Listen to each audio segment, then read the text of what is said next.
আব্বাসী মসজিদ সৌদি আরবের তায়েব শহরের কেন্দ্রে অবস্থিত আব্দুল্লাহ ইবনে আব্বাস রাদিয়াল্লাহু তাআলা আনহা মসজিদ। অনেক সুন্দর একটা মসজিদ, মাত্র আসলাম।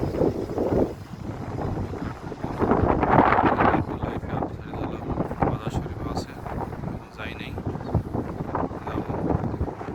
এই শহরেই নবী করিম সাল্লাল্লাহু আলাইহি সাল্লাম ছোটকালে বড় হয়েছেন এই শহরেই। আর আমাদের নবী করিম সাল্লাল্লাহু আলাইহি সাল্লামের দুধ মা হালিমার বাড়ি, এবং নবী করিম সাল্লাল্লাহু আলাইহি সাল্লামের মসজিদে নামাজ পড়তে যাওয়া যে পথে কাটা দিতেন যে বুড়িমা, সেই বুড়িমার বাড়ি এই শহরে।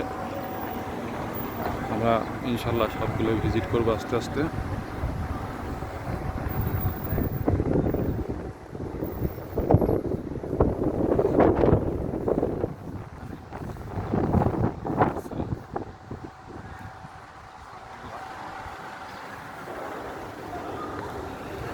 অনেক পুরাতন একটা মসজিদ। নবী করিম সাল্লাল্লাহু আলাইহি সাল্লাম নবুয়ত প্রাপ্তির পর এই শহরে এসেছিলেন ইসলাম প্রচারের জন্য।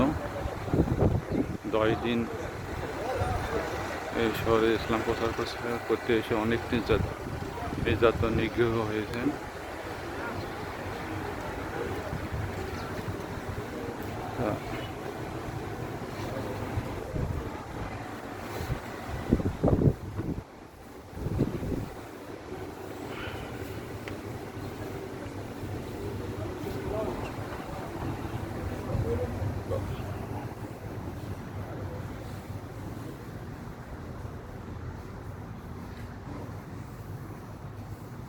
নামাজ পড়বো, সেটা পরে কথা হবে।